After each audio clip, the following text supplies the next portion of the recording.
Amém. Igreja, com muita honra e um presente de Deus o que vai acontecer aqui nessa manhã. Porque Deus tem cuidado do nosso ministério e Ele fez igualzinho que Ele fez quando eu conheci o Bispo Adson lá em São Paulo. Para quem não sabe, nós nos conectamos lá em São Paulo na conferência profética e a forma como aconteceu lá, aconteceu aqui também. E eu não sei se ele sabe, porque eu não falei isso para ele, mas o dia que a gente se conheceu, eu falei o seguinte: você vai pregar na igreja, você se lembra disso. Aí você falou: não, vamos lá, tamo junto. E aí eu falei: beleza, o cara tá de férias, igreja, eles estão de férias. A família toda, a comitiva deles é a família deles de férias, aqui com a gente, aí ó. O servo do Senhor, quando ouve o chamado, ele só obedece. E quando a gente se conheceu lá em São Paulo, ele pregou na conferência profética. E foi exatamente dessa mesma forma. A gente teve um acontecido em São Paulo, por conta de voos, naquele momento, naquela semana, foram cancelados alguns voos. O pregador daquela noite não pôde comparecer.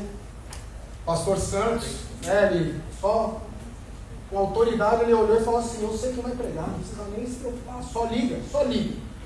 Aí eu não sei se vocês lembram do Caio, que congregou aqui com a gente. Caio, baterista da mídia. Aí ele quem ligou, e o Caio, com toda a fé que ele tem no mundo, ele respondeu assim para a secretária da igreja: vocês estão muito loucos, vocês não sabem como é a agenda do cara, vocês não sabem como é que funciona assim. Ele tem a agenda, e tem mesmo, que eu vi ontem lá no Instagram dele, ele já confirmado para pregar em Brasília em fevereiro. Ou seja, mas o pastor Santos vai falar assim: pode ligar que vai dar certo. Ligaram para ele, era a única data que ele tinha disponível, ele esteve lá com a gente. E quando eu conversei com ele, o que Deus colocou no meu coração foi o seguinte: só fala com ele no dia, na semana em que ele for para Orlando. E minha esposa, eu não sei se as esposas são assim, não sei se na casa de vocês é assim, mas na minha casa é assim. Ela ficava: você falou com ele? Já falou com ele? Eu falei: calma, tá tudo sob controle, calma. Aí saiu a agenda, a gente estava viajando semana passada. A gente estava indo para a competição que a Bia teve, né? Inclusive, pegar o Rio Hora Senhor, foi segundo lugar geral. Só misericórdia, nós não imaginávamos isso, né? Mas a gente indo lá para a praia, ela abre o Instagram. Aí, ó, saiu a agenda dele. Perdemos a oportunidade. Eu falei: não, senhora, pode olhar aí, dia 25, 10 da manhã tem agenda. Eu não estava no celular. Ela: não tem. Pronto, está agendado. Já está agendado. Mandei uma mensagem para ele estava no jogo de São Paulo. Só misericórdia. Só misericórdia. Eu estava aqui doido que eu ia falar coisas lindas do meu tricolor, mas tá difícil. E aí ele só respondeu assim: ok, fala amanhã, porque hoje eu estou aqui na maior intercessão que eu posso fazer na minha vida, a maior batalha espiritual da minha vida. E coincidentemente São Paulo ganhou aquele jogo. O único, inclusive, na temporada. Mas glória a Deus para isso. Foi, até apareceu na TV. Cara, foi tamanha guerra espiritual. Até filmaram o motivo da vitória de São Paulo. Mas igreja, quando Deus faz a agenda, Ele faz dessa forma. Quando Deus está no controle, Ele faz dessa forma. Eu, pelo pouco que eu conheço Ele, e o pouco que a gente teve junto, eu tenho certeza que Ele deve ter tido diversos outros convites. Só de você olhar o Instagram dele durante essa semana, cada dia era um pastor diferente. E eu agradecendo a Deus: poxa Deus, obrigado. Obrigado, porque de todo mundo sobrou no dia 25 às 10 da manhã, para que a gente pudesse ser abençoado e recebesse uma palavra diretamente do trono de Deus, do bispo Adson Belo, que eu queria chamar aqui ao altar. Também queria convidar a pastora Alva para vir aqui com a gente, para que a gente pudesse apenas agradecê-los. Agradecê-los por esse tempo. Obrigado, viu? Obrigado, porque eu sei que vocês poderiam estar agora andando de moto.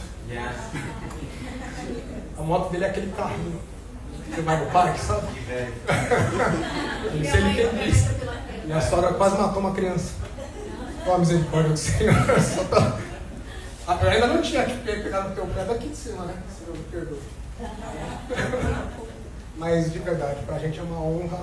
A gente agradece muito ao Senhor, primeiramente. O canal lá. Vocês estarem conosco aqui nessa manhã. Eu queria fazer uma oração para vocês, amém? Vocês podem estender a mão para cá, igreja? Senhor Jesus, nesse momento, Pai, nós glorificamos ao Senhor pela vida desses servos do Senhor. Assim como já foi dito aqui, eles poderiam estar fazendo o que quer que eles quisessem fazer. Afinal de contas, é o tempo de descanso deles. Mas teus filhos entendem o chamado, entendem os propósitos que o Senhor tem para a vida deles.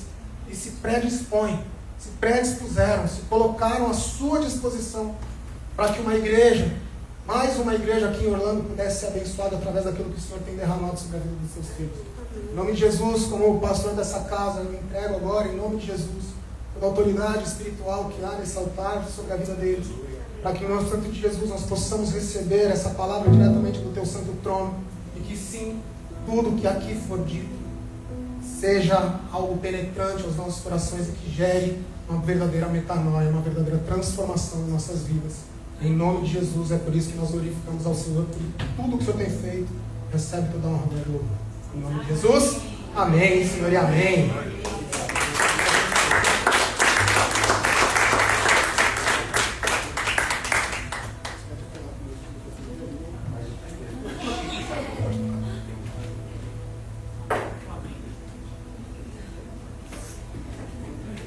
Graças a Paz, bom dia. Tudo bem com vocês? Tudo bem, não? Abra comigo Mateus capítulo 16, por favor. Mateus 16. Mateus 16.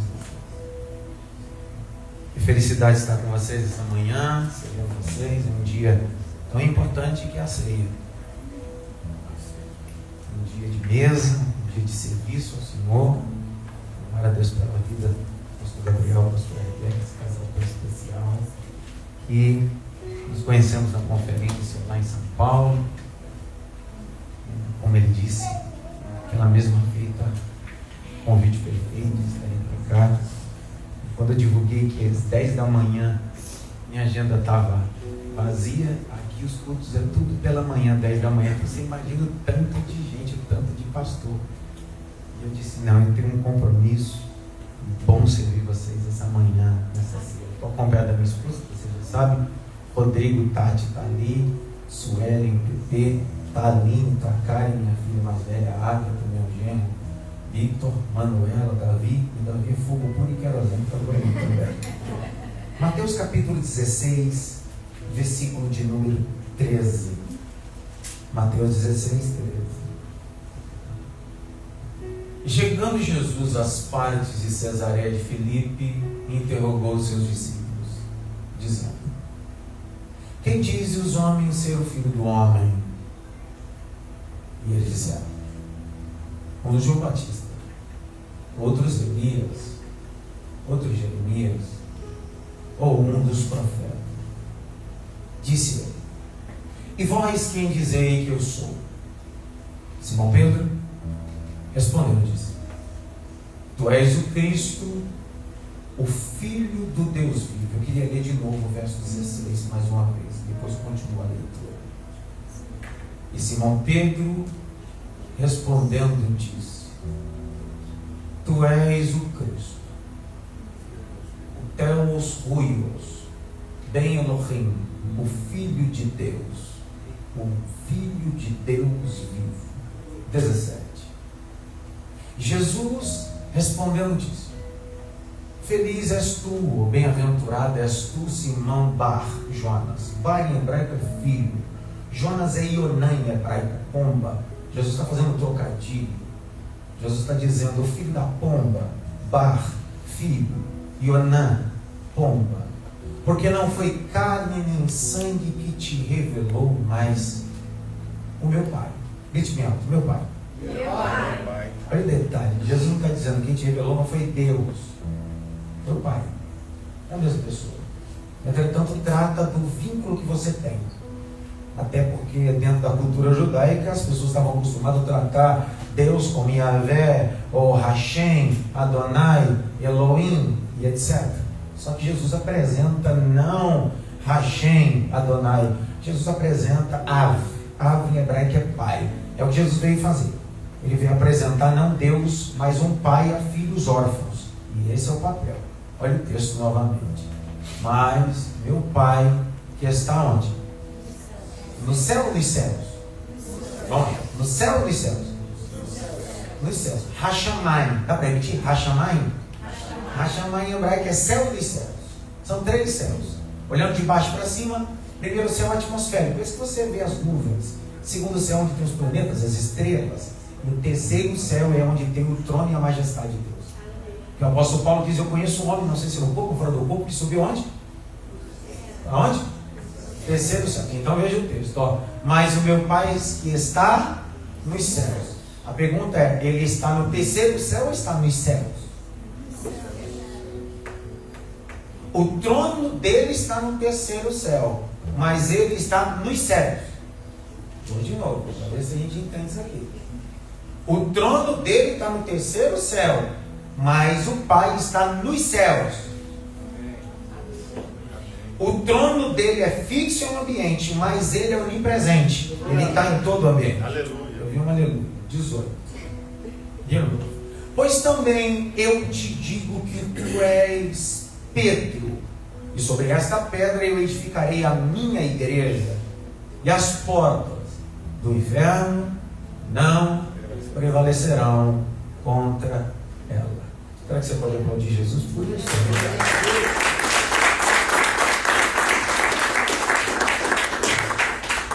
O Evangelho é a gota do amor de Deus sobre a terra. C.S. Lewis vai dizer que não existe Evangelho sem amor. Entretanto, o amor não pode ser definido a partir do conceito que nós acreditamos. Qual é o conceito que nós fomos enxertados? É um amor helenista, um amor filosófico, um amor sentimental. E está tudo bem. Como diz Sócrates, Aristóteles, Platão, o amor helenista é sentimental. E daí a gente tem algumas expressões gregas, como agapaus, agapiemos, filhos e etc. Entretanto, a definição de amor que Jesus veio cunhar, ou fundamentar, ou rever, não é um amor pautado na filosofia. Jesus vai dizer que o amor está pautado em Lucas capítulo 10, verso 31, quando ele conta uma parábola. Qual é a parábola? A parábola do samaritano. Ele vai pegar todas as leis mosaicas e vai sintetizar em 2 únicas. Quais são? Amai a Deus sobre todas as coisas e o seu... Vamos lá de novo? Amai a Deus e o seu próximo. Olha de forma visual. Amai a Deus e o seu... De novo. Amai a Deus e o seu... Ele está sintetizando e ele está dizendo: eu não vim trazer a vocês o que os 200, 300 ou 400 anos que os filósofos estavam falando sobre amor. Eu não vim falar sobre esse amor. Eu vim falar sobre o amor de Êxodo 20. Amai a Deus sobre todas as coisas e o próximo a Deus. Dentro dos gregos, o amor é sentimento. Dentro da cultura judaica, amor é mandamento. Por isso que a palavra amor, em hebraico, tem 3 palavras. Uma delas é dod. Dod é Davi, que vem a expressão amor, mas é paixão. Só que a expressão que Jesus está dizendo e a pregação que Jesus manifesta é uma palavra hebraica chamada ahavá. Ahavá significa amor. Só que não é um amor onde você sente, onde você tem uma missão de cumprir. Para você entender tudo isso, quando a gente abre Romanos, Paulo vai dizer assim: a ninguém devais, senão o quê? Vamos lá. A ninguém devais nada, senão... Se você tem um boleto para pagar, e esse boleto custa $100 mil, você chega para pagar e diz assim: eu senti de pagar só $10 mil. Vamos receber? Então esse boleto não pode ser pago por sentimento. Ele precisa ser pago por missão e obrigação. É disso que Paulo está dizendo. Ele está dizendo: ei, o amor não trata de sentimento, o amor trata de mandamento. Então amai a Deus sobre todas as coisas, o seu próximo como a ti mesmo. Só que eu só posso dar ao meu próximo se eu provei primeiro esse amor. E esse amor só é provado pela fonte. Então eu provo o amor em Deus através de Cristo, e aí eu sou perdoado, e assim eu consigo literalmente estejar na vida das pessoas. O texto que Jesus está aqui no capítulo 16 é a manifestação desse amor encarnado. É o que diz o texto. No princípio era o verbo era Deus, e o verbo se fez? Se fez o quê? E habitou no meio de nós. Jesus está em Cesareia de Filipe, uma cercania importante historicamente, o local onde a primeira vez o imperador de Roma foi aclamado divindade. Vocês sabiam disso? Foi a primeira vez dentro do ambiente de Israel, dentro dessa localidade, que foi aclamado um altar à divindade, a um imperador. Isso era uma aberração. Entretanto, Jesus poderia fazer essa pergunta em qualquer outro lugar. Jesus poderia fazer essa pergunta em qualquer outro ambiente. Ele poderia fazer isso em Cafarnaum, ele poderia fazer isso em Magdala, ele poderia fazer em Betânia, ele poderia fazer entre as 240 cidades só da Galileia. Só na Galileia havia 240 cidades, entre cidades e aldeias. Ele poderia fazer em todas essas, mas ele escolheu Cesareia de Filipe. Por quê? Porque era o único lugar onde se adorava o imperador e se aclamava ele como divindade. Qual é a pergunta que Jesus faz? Jesus chama os discípulos e pergunta-lhes o seguinte: quem eles dizem que eu sou aqui nessa cidade? O que Jesus está dizendo é o seguinte: se eles têm facilidade de aclamar o imperador divino, certamente já sabem que eu sou divino. Jesus está colhendo dois tipos de feedback. Primeiro, o externo, e segundo, o interno. Ele está dizendo: quem eles dizem que eu sou? A resposta, capítulo 16. Abre o texto e olha o texto com cuidado. Capítulo 16, verso 14. Uns dizem que isso é João Batista, outros dizem que isso é Elias, outros dizem que isso é Jeremias, outros dizem que isso é um dos profetas. Então, quem está nessa cidade tem a facilidade de reconhecer Jesus como um dos profetas e fazer um comparativo que possivelmente ele seja a figura do tal Elias, aquele que foi arrebatado aos céus, do tal João Batista, aquele que denunciou o pecado, ou até mesmo Isaías ou um dos profetas. Então eles têm facilidade de reconhecer Jesus como um dos profetas. Pergunta: Jesus exerceu o ministério profético, sim ou não? Sim ou não? Sim. Então reconhecer Jesus como profeta não era um erro. Era um erro? Não. O problema está aqui. É quando eu olho Jesus só como profeta. O problema daqui é quando eu olho Jesus só como meu curandeiro. O problema daqui é quando eu olho Jesus como aquele que só abre a porta da minha vida. E Jesus é mais do que isso. Jesus pode me curar, Jesus pode abrir porta, mas Jesus não é o que abre a porta para mim. Jesus não é o curandeiro. Jesus é o que diz em Mateus 1:21. Abra a Bíblia para a gente ver o que está escrito. Jesus veio para estabelecer isso. Mateus 1:21, eu vou citar. Se você tiver com o celular, pode abrir. Mateus 1:21 diz que Jesus, os seus pecados.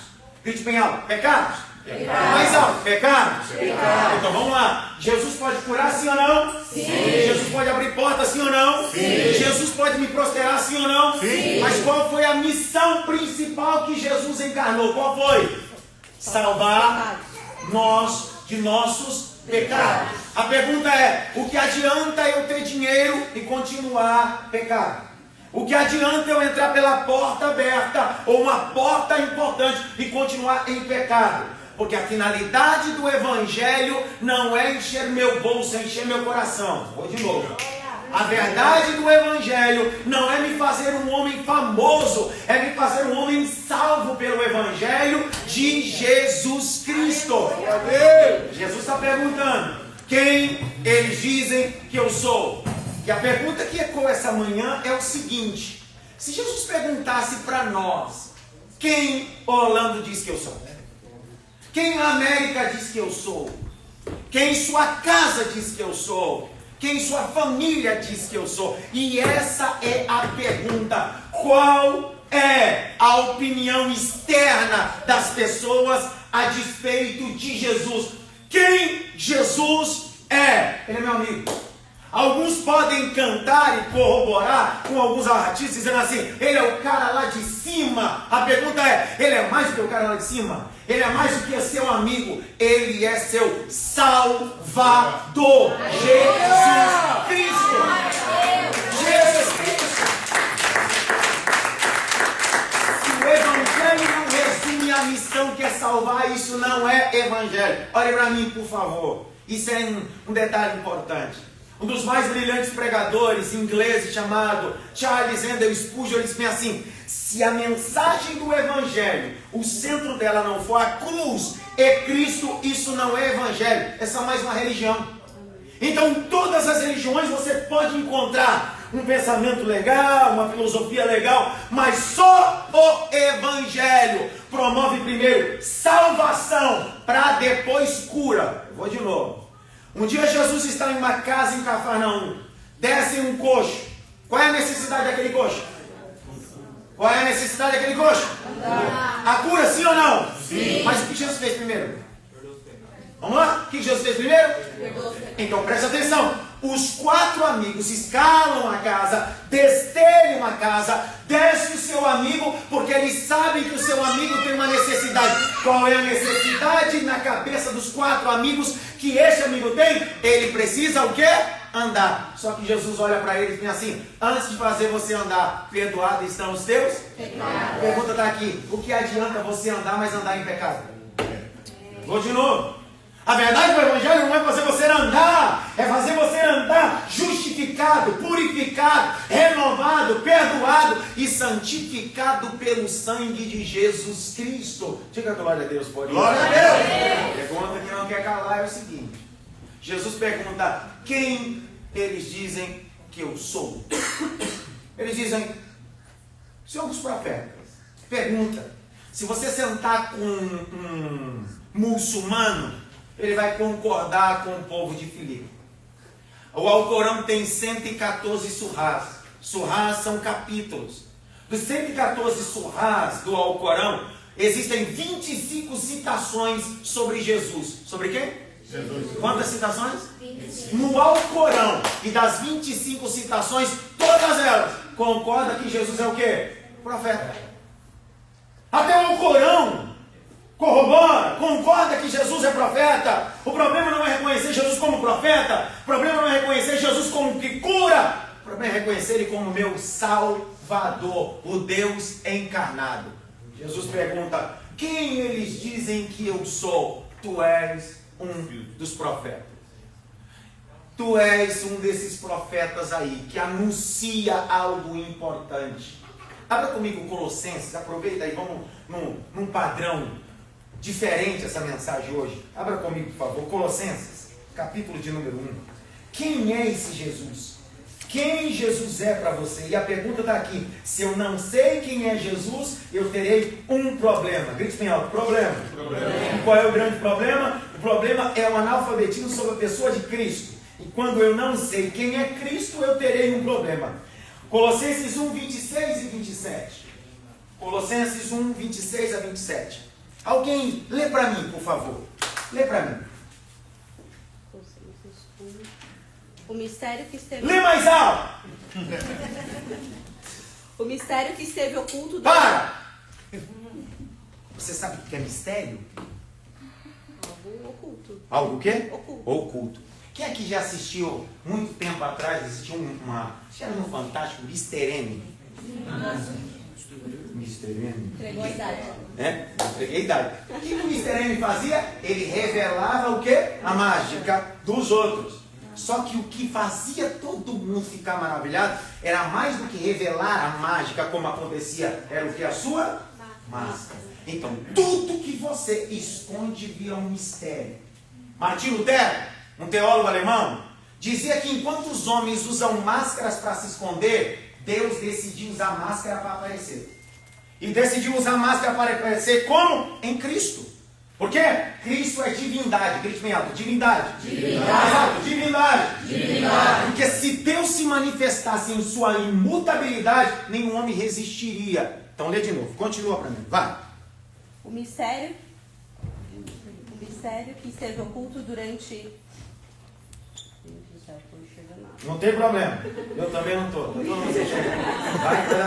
mistério que esteve oculto durante épocas e gerações, mas que agora foi manifestado aos seus santos.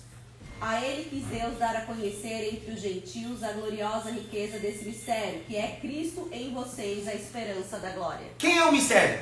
Jesus. Quem é o mistério? Jesus. Cristo em vocês. Cristo em vocês. O problema está aqui. É que de Gênesis até Malaquias, Cristo era um mistério oculto. Grite bem alto: mistério oculto. Mistério mais alto: Cristo, mistério oculto. Cristo, mistério oculto. Só que o texto de Paulo está dizendo: mas agora. Você lê a Bíblia? Esse é o cara, mano. Nunca vi você. Mistério oculto. E a pergunta é: que mistério é esse? Por que Cristo é um mistério oculto? Abre comigo Efésios, vamos lá. Efésios, capítulo 3. Efésios. Vamos aproveitar esse ambiente aconchegante para estudar a palavra e mudar um pouco a linguagem do culto.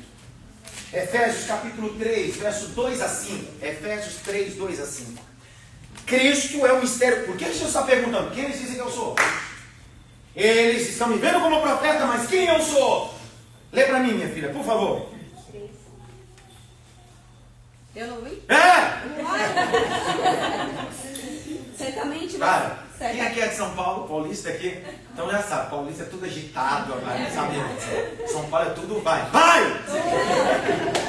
Certamente vocês ouviram falar da responsabilidade imposta a mim em favor de vocês pela graça de Deus.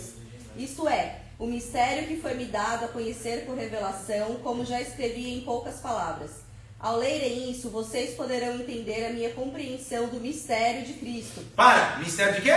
De Cristo. Não, lê com força. Mistério o quê? De Cristo. Mistério de Cristo. Então grite bem alto. Cristo. Cristo. É um mistério. É um mistério. Revelado. Revelado. Para a igreja. Para a igreja. Continua. Esse mistério não foi dado a conhecer aos homens de outras gerações, mas agora foi revelado pelo Espírito aos santos, apóstolos e profetas de Deus. Grite bem alto. Pelo Espírito. Pelo Espírito. Quando Jesus é batizado no Jordão e ele sai das águas, 3 coisas acontecem. Quantas coisas? 3. Qual é a primeira coisa que acontece? Os céus? Se abre E a segunda? a pomba, O Espírito Santo desce como forma corpórea de uma e pousa sobre quem? Jesus. E ele é o que mesmo? O mistério? Não. Até aquele momento ele é um mistério o quê? Oculto. E ele vai ser revelado nesse exato momento. Porque quando os céus se abrem, o Espírito desce e pousa sobre ele, acontece a terceira coisa. Publicamente, aquilo que estava oculto agora vai ser revelado. O Pai vai gritar do terceiro céu. E vai gritar o quê? Este é meu filho amado em quem tenho prazer. Mistério agora está sendo revelado. Pergunta que não quer calar. Qual é a finalidade do Evangelho? Qual é a finalidade de conhecer Cristo? É que eu só consigo apresentar Cristo se Cristo estiver em mim. Eu vi 2 glórias, bem baixinho. O que o apóstolo Paulo diz? Não vivo eu mais? Vamos lá. Não vivo eu mais? Toda vez que você terceiriza o cristianismo e você diz assim, não olhe para os homens, olhe para Deus, olhe para Cristo. Cadê ele? Eu não consigo ver ele. Eu só consigo ver ele em você. Eu vi 2 glórias. Não, você tem que olhar para mim. Você tem que olhar para o irmão que está ao teu lado. Não porque ele é perfeito. É porque Cristo está nascendo ou nasceu nele. Glória. Glória a Deus. O Evangelho é um processo que me faz um pequeno Cristo. Por isso que eu sou cristão. Porque o meu caminhar revela Ele.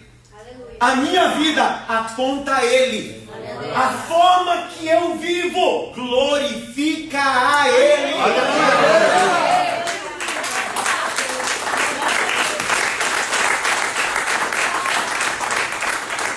Cristão não me faz ser perfeito, mas me faz caminhar em perfeição. O Evangelho me dá consciência daquilo que eu não tenho para aquilo que Ele é. Maravilhoso, conselheiro, Deus forte, Pai da eternidade, príncipe da paz.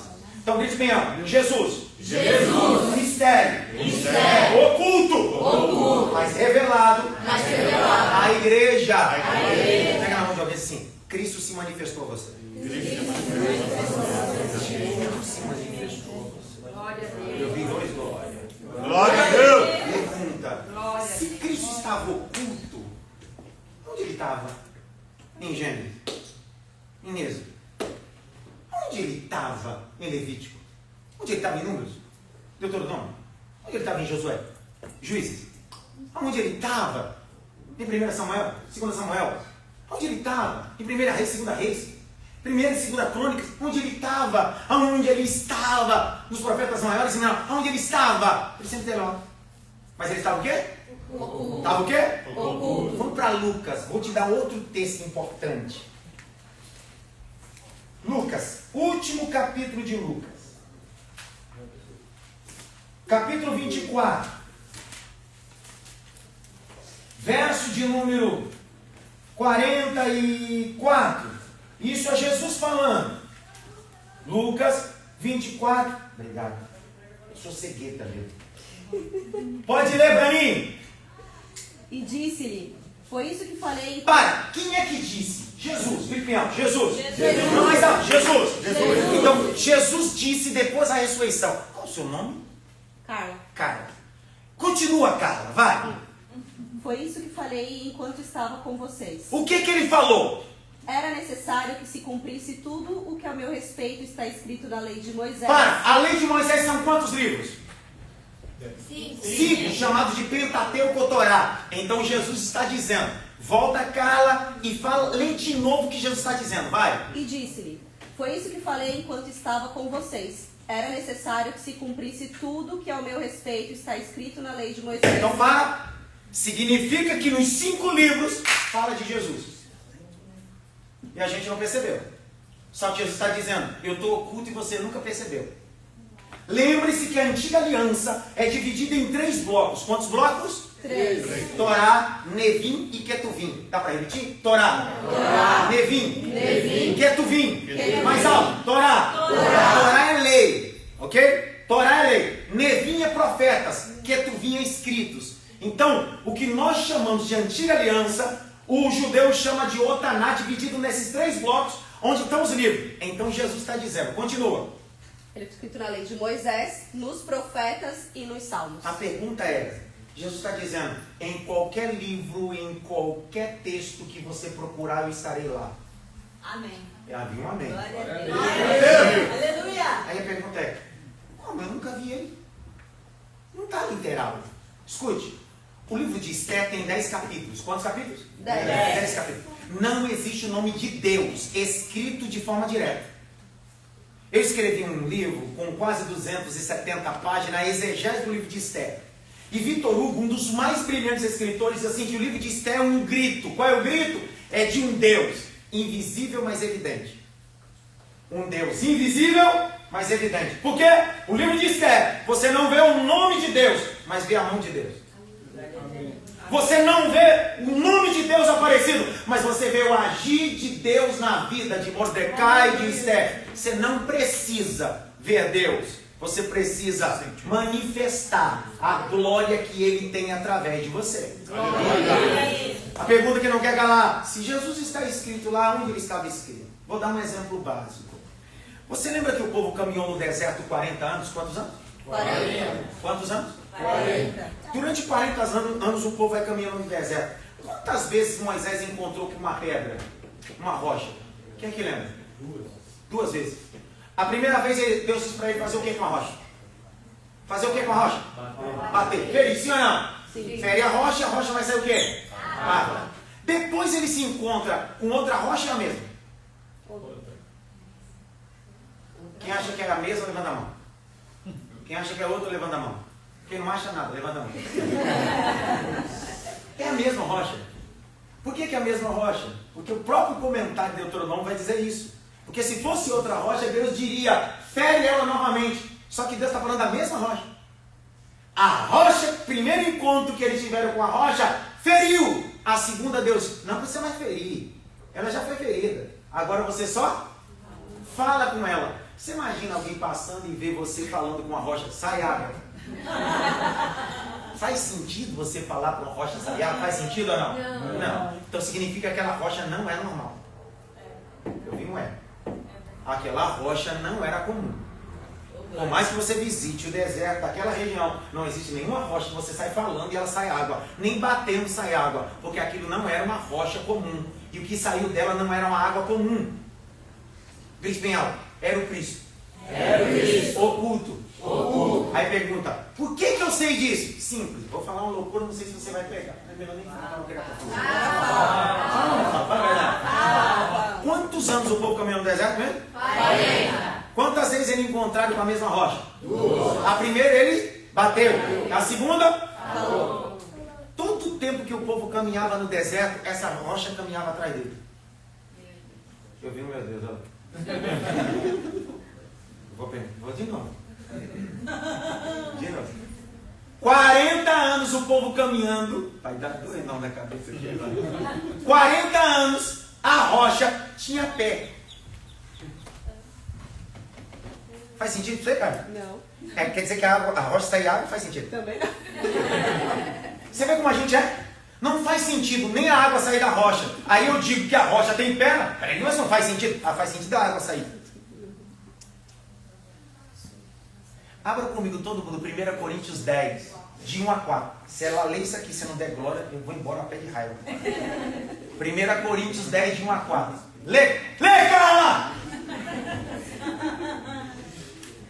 Porque não quero, irmãos, que vocês ignorem o fato de que todos os nossos antepassados estiveram sob a nuvem e todos passaram pelo mar.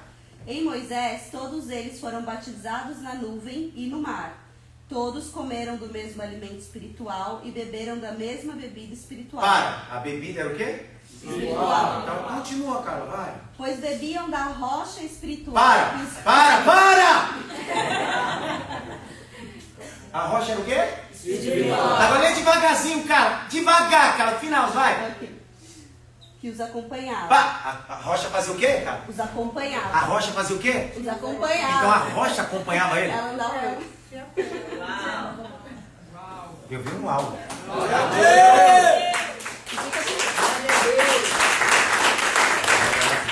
A água era o quê? Espiritual. A rocha era o quê? Espiritual. Mas ela estava fazendo o que atrás do povo? Acompanhando. Loucura, não é não? Mas ele estava oculto. Um dia ele se manifesta. Pensando agora você vai ver. Porque enquanto ele está oculto, ele segue o povo para dar água. Na hora que ele se manifesta, ele diz: agora eu não sigo vocês. É vocês que me seguem. João 17, Jesus agora não é a rocha espiritual. Ele é o Deus encarnado manifesto. E ele disse: quem tem sede agora, venha a mim e beba. Viu a diferença? O Cristo oculto me segue. O Cristo revelado, é eu que sigo ele. É eu que vou atrás dele. Amém. Essa é a verdade do Evangelho. Jesus é a rocha manifesta. Diga a glória a Deus. A partir disso é o seguinte: se Cristo é a manifestação, não como um só profeta, mas ele veio para manifestar mais do que profecias e cumprimento de profecia, ele veio nos justificar e nos purificar. Faz sentido agora o texto que eu vou ler com vocês. Primeira Epístola de João, capítulo 1, verso 8. Vamos lá. Primeira Epístola de João 1, 8. Por que Jesus se manifestou? Qual é a finalidade de Jesus se manifestou? Por que Jesus está perguntando quem eles dizem que eu sou? Quem eu sou para vocês? Porque se eu não tiver clareza de quem Jesus é para mim, eu vou viver uma crise total na minha vida. Eu vou viver uma crise espiritual, teológica. Primeira Epístola de João, capítulo 1, verso 8. Lê aí, cara. Vai, cara. Mesmo não tendo visto, vocês o amam. E apesar de não verem agora, creem nele e exultam com alegria indizível e gloriosa, pois vocês estão alcançando o alvo da sua fé. Não, desculpa, perdão. Tem sorte a Pedro aqui. 1,8. Tem problema. Vai. Se afirmamos que estamos sem pecado, enganamos a nós mesmos. E a verdade não está em nós. Se confessarmos os nossos pecados, ele é fiel e justo para perdoar os nossos pecados e nos purificar de toda injustiça. A pergunta é: aquele que peca, peca e é do diabo, porque o diabo peca desde o princípio. Para isso o Filho de Deus fez o quê? Se manifestou. Para Deus fazer o quê? Quem? As obras do diabo. E quais as obras do diabo? Poderiam passar o dia todo falando sobre as obras dele. Entretanto, nenhuma obra dele é mais poderosa do que a obra da cruz do Calvário e o Evangelho. Capítulo 2, verso 1. Olha o texto. E eu finalizo. 2:1. Vai. Meus filhinhos, escreva a vocês essas coisas para que vocês não pequem. Se, porém, alguém pecar, temos um intercessor junto ao Pai, Jesus Cristo, o justo. Pergunta é: de Mateus até Malaquias, nós tínhamos intercessores? O intercessor estava lá, sim ou não? Intercedia?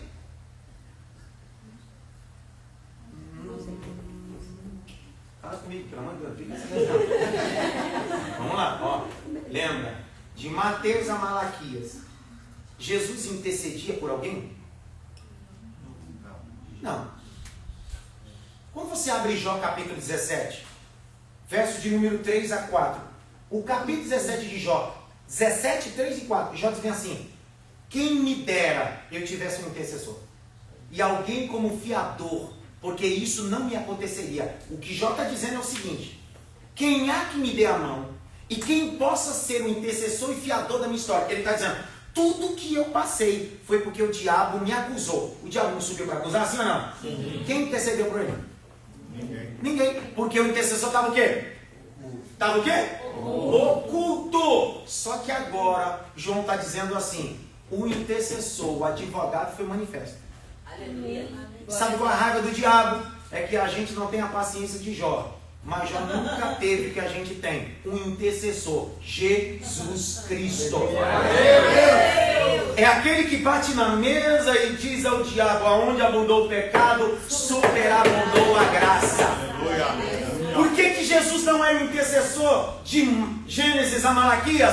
Porque para ser intercessor ele precisa dar uma garantia. Ele precisa ser um fiador. E fiador precisa dar garantia. A pergunta é: qual foi a garantia que Jesus deu por mim e por você? Sua vida. Sangue. Grite bem alto. Sangue. Vida. Grite bem alto. Eu estou comprado pelo sangue de Jesus. Você pode aplaudir de Jesus por isso. A pergunta que não quer calar, Jesus pergunta: quem vocês dizem que eu sou? Eles dizem que o Senhor é um dos profetas. Pedro levanta a mão e diz assim: eu sei quem é o Senhor. O Senhor é mais que um profeta. Quem eu sou para você? O Senhor é o Ben Elohim. Tel Ruios. Tu és o Filho de Deus. Tu és o Cristo. Grite bem alto. Cristo. Mais alto. Cristo. Mais alto. Cristo. A pergunta é: nessa hora Jesus olhou para Pedro e disse: filho de uma pomba, filho do Espírito, quem te revelou isso? Não foi a carne, não foi o sangue, não foi a teologia sistemática de Luiz Beckhoff, não foi a capacidade intelectual que você tem, não foi o esforço. Quem te revelou isso foi o meu Pai. Pedro, você acabou de receber uma revelação do Pai. Eu sou o Cristo. Aleluia! Diz bem alto: a maior revelação que alguém pode receber é que Jesus é o Cristo. Eu vi uma aleluia.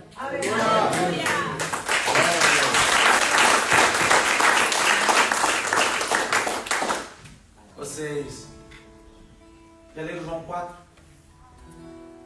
Uma mulher samaritana, meio-dia, vai pegar água no poço, lembram disso?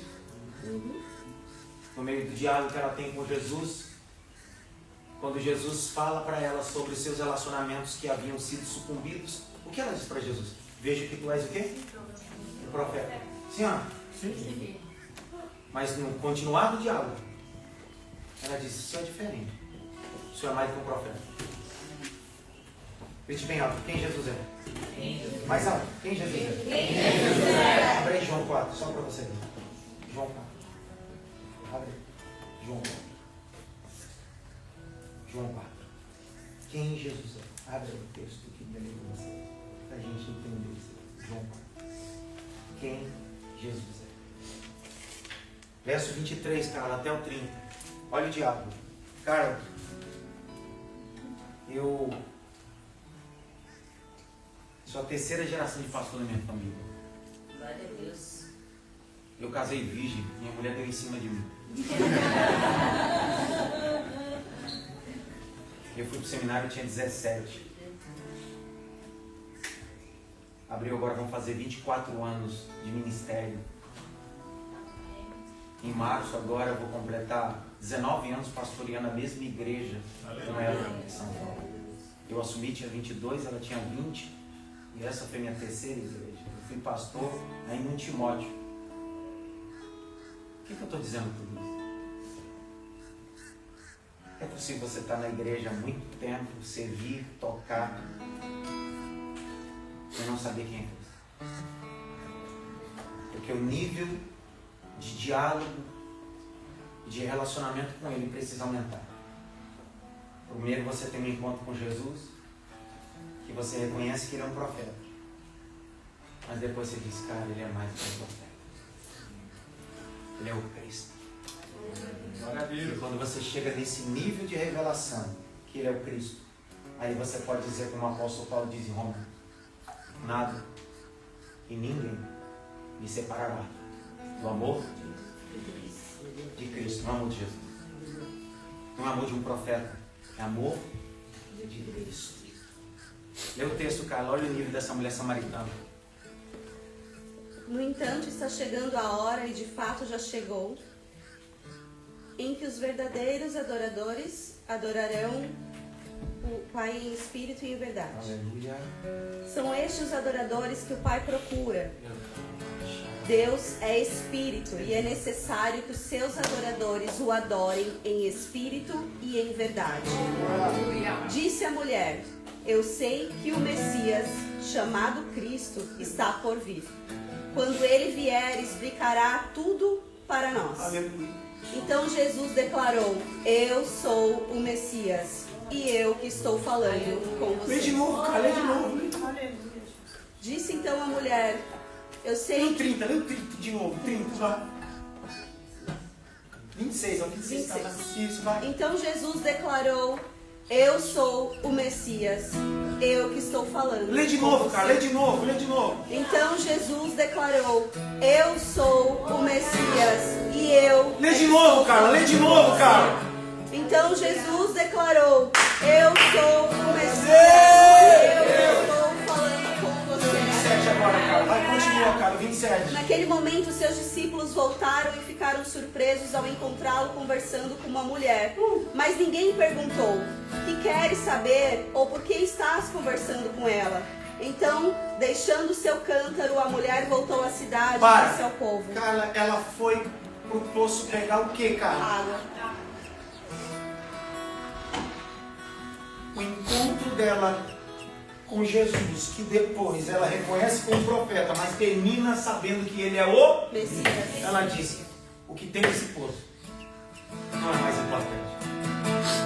O que eu vim buscar aqui não é mais importante. Eu encontrei uma pessoa mais importante. O Messias.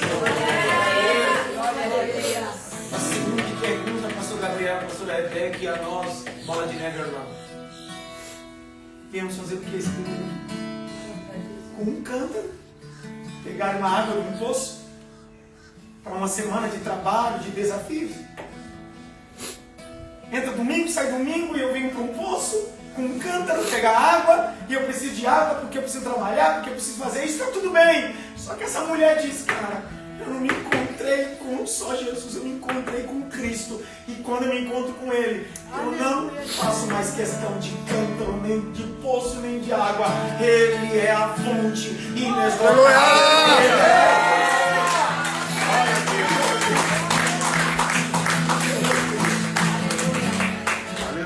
Continua aquela leitura, uma mulher volta para a cidade. Moralmente, ela era uma mulher desprezível. Foi pegar água sozinha num poço, um cântaro, mas se encontrou com Cristo. Voltou para a cidade, sem água, sem cântaro, mas com Cristo nela. Continua, cara. Então ela disse: venham ver um homem que me disse tudo o que tenho feito. Será que ele não é o Cristo? O cara, ela não está anunciando um profeta. O problema nosso está aqui. É que nós estamos anunciando para as pessoas o Cristo profético.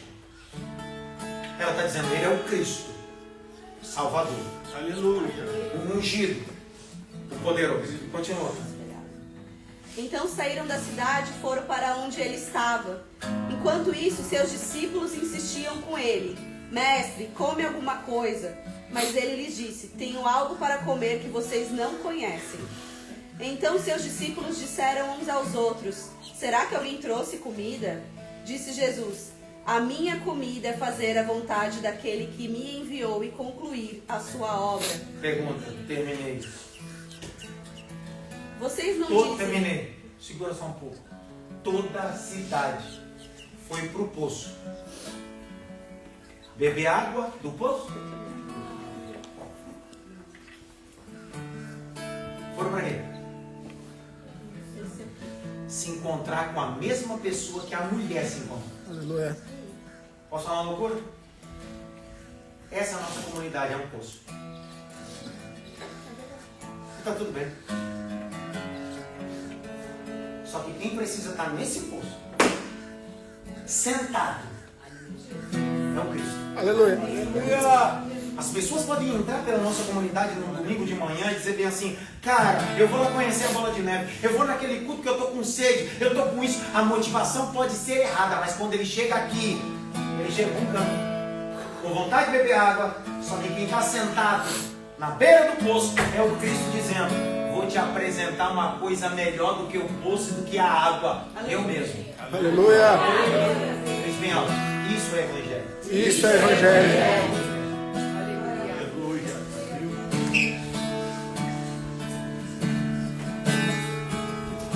Daqui 15, 20 dias eu estou indo para Angola.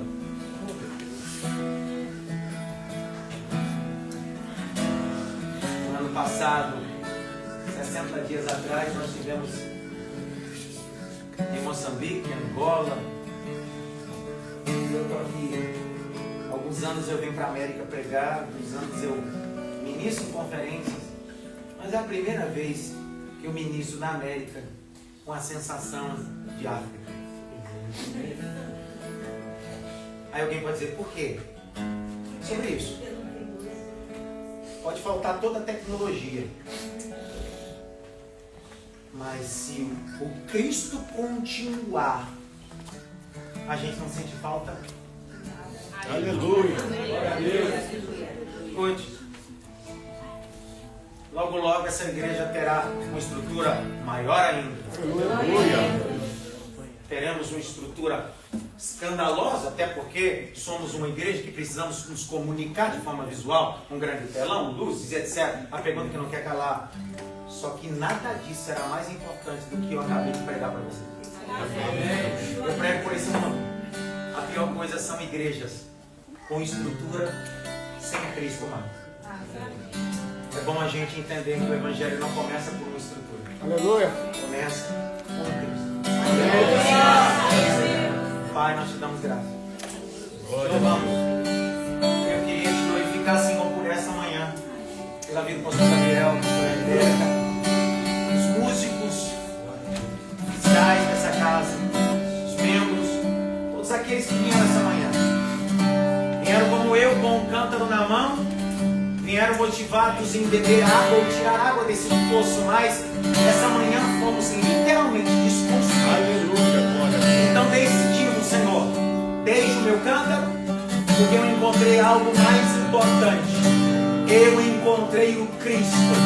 E o Cristo é maior do que o poço, maior do que a água que está no poço.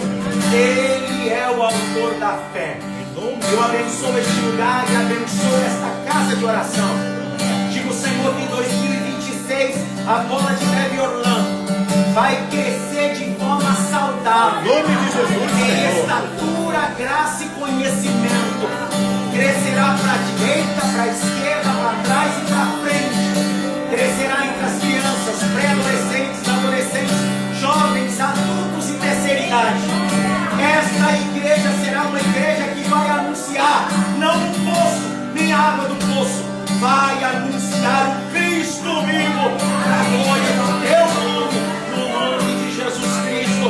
Será que você pode dar um abraço pelo menos em 3 e dizer para ele: o Cristo está em você, o Cristo está em você.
Traz-nos para as sombras, escala as montanhas, pra me encontrar.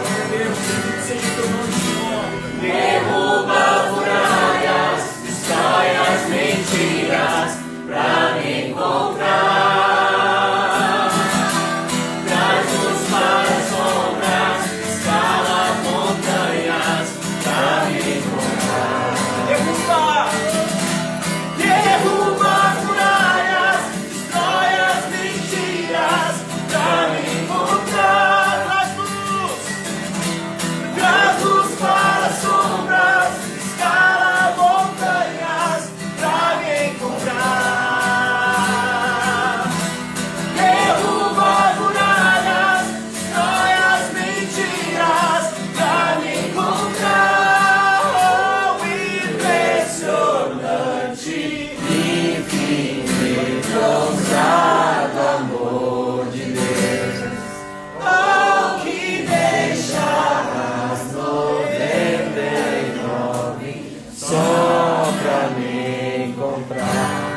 Não posso tocá-lo, nem merecê-lo, mesmo assim se entregou. Oh, impressionante, infinito, ousado amor. Igreja, o fato da gente conhecer e viver aquilo que o Senhor quer para nossas vidas.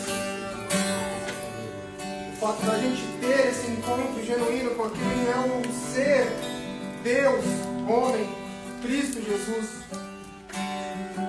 nos leva a um momento de redenção, é um momento que nos traz até hoje a oportunidade de termos o livre acesso a Ele. Glória. E é por isso que nós estamos aqui hoje, como igreja, de acordo com a vontade de Deus. Glória. Porque eu creio sim, que o que está acontecendo aqui não foi por acaso. A gente está 4 anos e meio dentro desse prédio, nunca aconteceu isso. E agora acabei de saber que o problema não é nem no prédio, é na rua. É geral. Mas o que o Senhor ele quer nessa manhã é de fato nos lembrar a voltar à essência do Evangelho. Aleluia.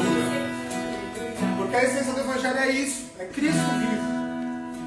É Cristo vivo. É o Senhor. Glória.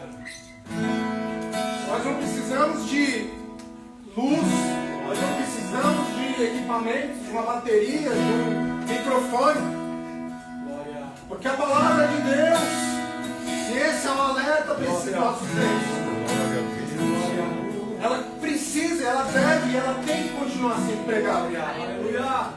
E é por isso que nessa manhã nós nos reunimos diante de uma ceia do Senhor, mas não apenas para reconhecer que o Senhor Jesus foi o Cristo vivo, o Deus vivo que caminhou entre os homens para mostrar que é possível viver uma vida sem pecado, para mostrar que é possível viver uma vida em santidade, para mostrar que é possível viver uma vida conectada com Deus Pai. Mas essa maneira que nós lembramos principalmente que essa vinda de Jesus para a terra, ela veio com um propósito. E esse propósito é nos mostrar que uma aliança foi feita no momento em que Ele se entregou. E a pergunta que fica nessa manhã é por que nós não nos entregamos a Ele? Por que nós não nos entregamos a Ele? O sacrifício foi feito na cruz, igreja. Assim como o pastor pregou agora há pouco, a palavra já diz, já não há condenação em nossas vidas. Cristo fez esse sacrifício por nós. A palavra fala que quando Ele estava crucificado na cruz, houve um momento de silêncio. Esse momento de silêncio, ele tem uma representatividade gigantesca no mundo espiritual. Porque simplesmente não foi porque Deus parou de falar com o Filho, mas foi porque Jesus, naquele momento, Ele pegou o pecado do mundo. Aleluia. E Ele estava tão sujo, tão envolto no pecado, que naquele momento o Pai simplesmente não tinha acesso ao Filho. Só que logo em seguida Cristo foi crucificado e Ele morreu. E a resposta do nosso Deus é que o véu foi aberto. nova aliança foi feita e hoje nós temos acesso e podemos falar de Cristo porque aquele sacrifício foi feito naquele dia. Mas antes disso, Cristo juntou os seus discípulos e numa mesa ele explicou o sacrifício como ele seria feito. E nós estamos sentados nessa mesa nessa manhã, amém? Amém. E a palavra de Deus diz em 1 Coríntios 11, 23, Jesus falando, porque eu recebi do Senhor o que eu também me entreguei. O Senhor Jesus, na noite em que foi traído, tomou um pão, tendo dado graças, partiu e disse: esse é o meu corpo que foi dado por vós. Fazei isso em memória, de semelhante modo, fazei isso em memória de mim. De semelhante modo, depois de haver ceado, tomou também o cálice, dizendo: este cálice é a nova aliança no meu sangue. Fazei isso todas as vezes que o beberdes em memória de mim. Senhor, nós estamos aqui em memória do Senhor, mas não adorando uma memória que não vai voltar, mas adorando, tendo a certeza que estamos adorando a um Deus vivo, a um Deus poderoso, a um Deus Pai, um Deus que cuida de nós. E é por isso, Senhor, que estamos reunidos em Teu nome, reconhecendo, Pai, quem o Senhor é e o Seu sacrifício que foi feito na cruz do Calvário por nós. Levanta o teu mão.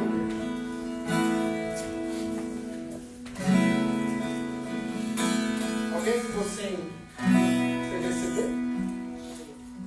Amém. Levanta o teu pão. Senhor, aqui está o elemento do pão. Elemento esse que simboliza a sua vida como homem na terra. Elemento esse que mostra para nós e nos dá a possibilidade de olharmos para trás e termos um exemplo de que é possível caminhar uma vida em santidade contigo. Aqui está o elemento, o pão, que nos mostra simplesmente que houve um homem na terra que se esqueceu e se simplesmente desapareceu para as vontades dele, simplesmente para que a vontade do Deus Pai fosse soberana naquele lugar. E é por isso, Senhor, que nesse momento nós consagramos o pão diante do Teu altar, reconhecendo sim a vinda de Cristo Jesus, a pedra que joga água, mas a água que nós iremos buscar o tempo todo. Senhor, esse pão é um reconhecimento, e esse ato é um reconhecimento do Seu sacrifício por nós. Como que pão? Estende já o seu cálice lá pro alto. E aqui está o segredo. Porque o Teu sangue derramado naquela cruz, Senhor, não foi em vão. O Seu sangue derramado naquela cruz não foi por nada. O Seu sangue derramado naquela cruz foi sim para que o Senhor fosse revelado a nós. Nós te glorificamos por essa revelação. O Senhor é sim o nosso Pai, o nosso Deus, o soberano sobre as nossas vidas. Pai, aqui está esse elemento, o suco de uva, simbolizando o Teu sangue. Sangue que foi sim derramado naquela cruz. Sangue que foi sim assolado naquela cruz. Mas sangue esse que, quando caído, quando derramado, nos trouxe a vida eterna. Nos trouxe a liberdade de nos comunicarmos com Deus Pai. Seu sacrifício não foi em vão, Senhor, e é por isso que fazemos em memória de Ti, reconhecendo a Sua soberania, reconhecendo que sem Ti não somos nada, reconhecendo que sim, o Senhor é o Rei desse lugar, o dono das nossas vidas, o Deus Todo-Poderoso. E aqui também está um ato de agradecimento, Pai. Porque a Tua palavra diz que o Senhor sofreu no Getsemane por nós. Porque esse era o plano, esse era o projeto. E o Senhor se entregou por mim. O Senhor se entregou pelo Teu povo. O Senhor se entregou pelos filhos de Deus. E eis-nos aqui os filhos de Deus, prontos para Te buscar e Te adorar em espírito e em verdade.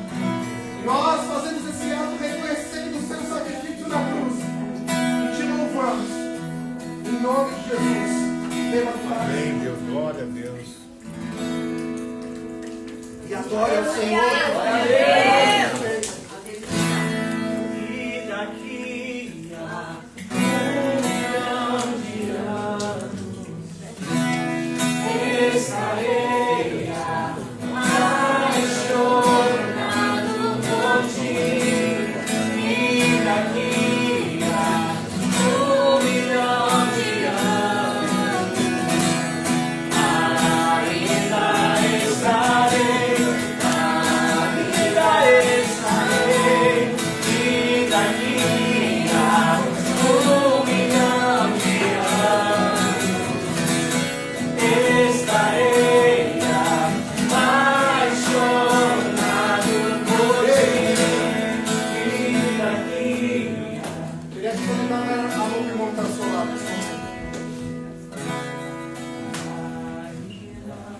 Porque isso aqui é uma grande família, amém? Isso aqui é uma grande família. Quão é importante termos alguém do nosso lado nessa terra. Nós estamos vivendo tempos tão estranhos. Quando falamos de imigração. Mas aqui está o nosso suporte.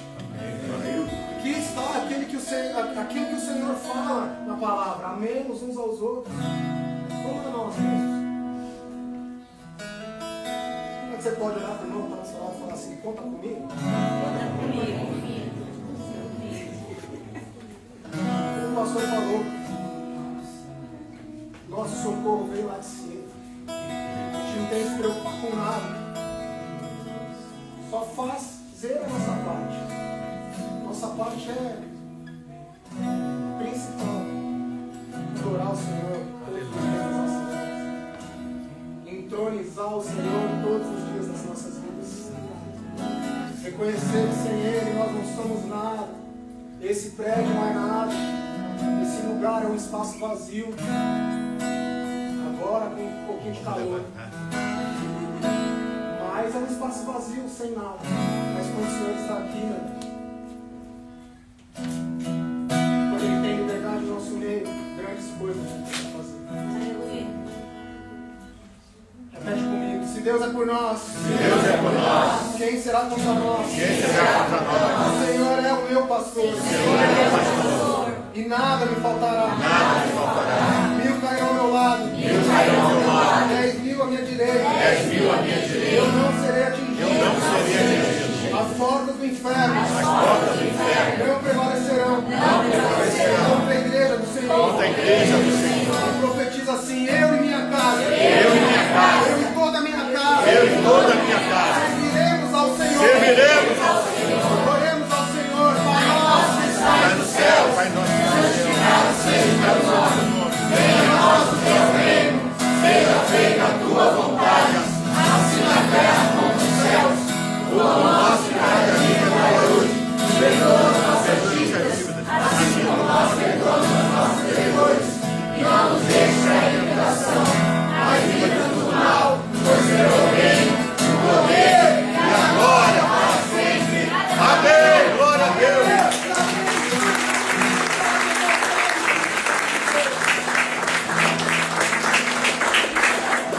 Veja, antes de acabar o culto, estou vendo aqui, ó, eu sei que isso aqui é bênção da vida do nosso irmão, amém? Tá ali no fundo, tem irmão de laranja ali, eu sei que vocês vão chegar ali, ó. Beijo, laranja não. Ô, laranja, irmão. Beijo. Misericórdia. Quem tá de laranja aqui? Dá uma passadinha lá no final da mesa. Dá uma olhadinha, abençoa nosso irmão. Ele tá de férias, ele precisa restituir a garganta, porque à noite ele prega, ele ficou aqui, amém? Deus vai trazer renovo, amém? Glória a Deus. Vamos lá pro alto. Que a graça de Deus Pai, a unção, o amor de Deus, a doce comunhão do Espírito Santo seja conosco, não apenas nos dias de hoje, mas até o retorno glorioso do Espírito Santo de Deus. Que essa semana nós tenhamos uma semana especial, aonde teremos encontros diários com o Rei soberano das nossas vidas. Não, mas viveremos dentro do nosso, porque ali está o Senhor Jesus. Aleluia. Você tem uma semana abençoada, um resto de domingo incrível. aí. Glória a Deus.